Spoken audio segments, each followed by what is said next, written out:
Okay, in this video, we'll take a look at how to get the most out of Google Tasks. Now, Google Tasks lives in a variety of places. Most commonly, you're going to see it here on the sidebar or side panel here of Gmail, which also exists in Google Calendar, Google Docs, Google Slides, and Google Sheets. It all looks the same here. So when you open up your sidebar here, you're going to see this little blue check mark here. That's the logo for Task. Click there and your tasks will all show up here. You can add tasks. You can see that, scroll down and see them in chronological order from the most current one to the ones that go farther down in the future. Like here it says tomorrow, next week, April 23rd, so on and so forth. So you have them right here at a glance. So you can create a task here by clicking add a task, but there's other options for managing your tasks. So you can click this little X here to get rid of it. You can also click this to see your task full screen. Now, when you click it here, it's going to look just like this on the Google Tasks, and you can see Google Tasks at a complete full screen.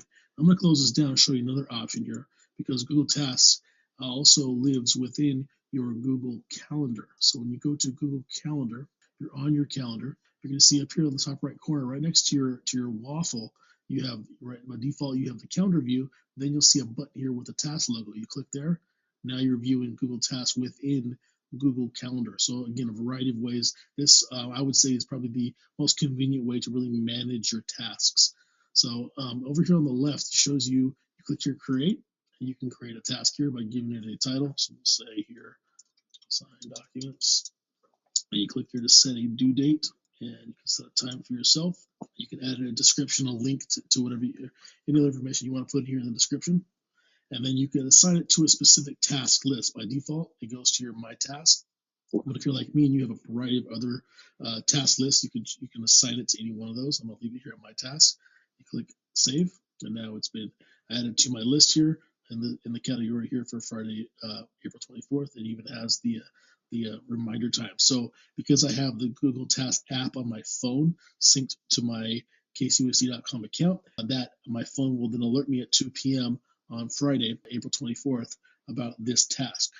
That's, in a nutshell, that's how it works. And you have the little circle button right here, which when you click on the circle button, it removes it from your task. You scroll down far enough, you'll see a little button down here that says completed, and you can see all the tasks that you have completed. There's the most recent one that I just checked off my list. So a good way to keep your workflow nice and organized. So we're going to go back to Gmail real quick to show you that same functionality, but within the side panel here. So when I have the side panel open, you'll see that little circle button to cross things off your list also exists right here. But let's go back over to the calendar version of it.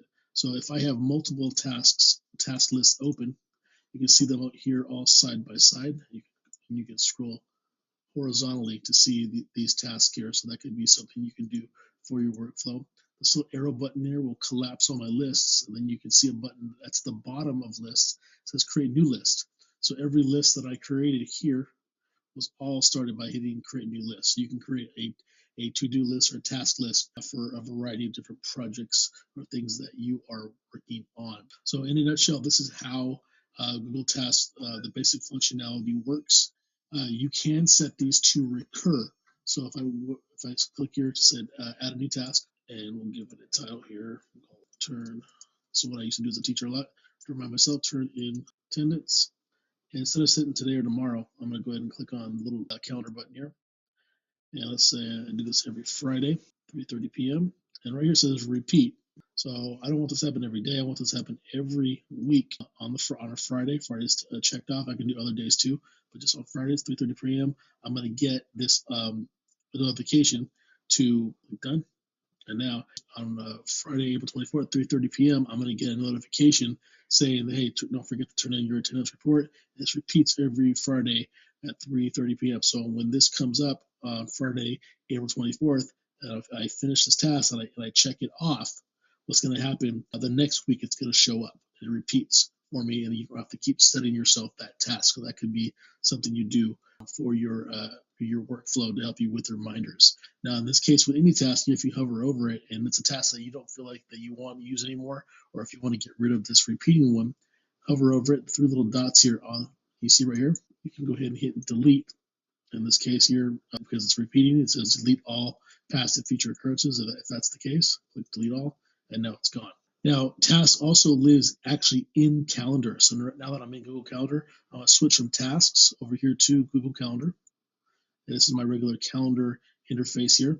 And if you look in my calendar list here, I'm using the schedule view. You see any event on my calendar that has this little circle logo. This means this is a task and not a calendar event. So for example, this is one that I set to remind myself at 3 p.m. This is not a calendar event. This is a task reminder. So these also live here. So when I click on it, I can see my task. I can mark completed. When I click completed, it gets checked off. And then I can see at a glance that I have completed this task here. I can also go back and uncheck it and keep it live. So again, a variety of ways to access tasks through your on the side panel bar here on the right, right within Google Calendar. You can also click your create, then task. You can create one right there, or within the dedicated Google Tasks website, which you can access here through Calendar, and then you can see your tasks. So these are all the options you have with Google Tasks. If you have any questions about how this works, feel free to reach out at any time.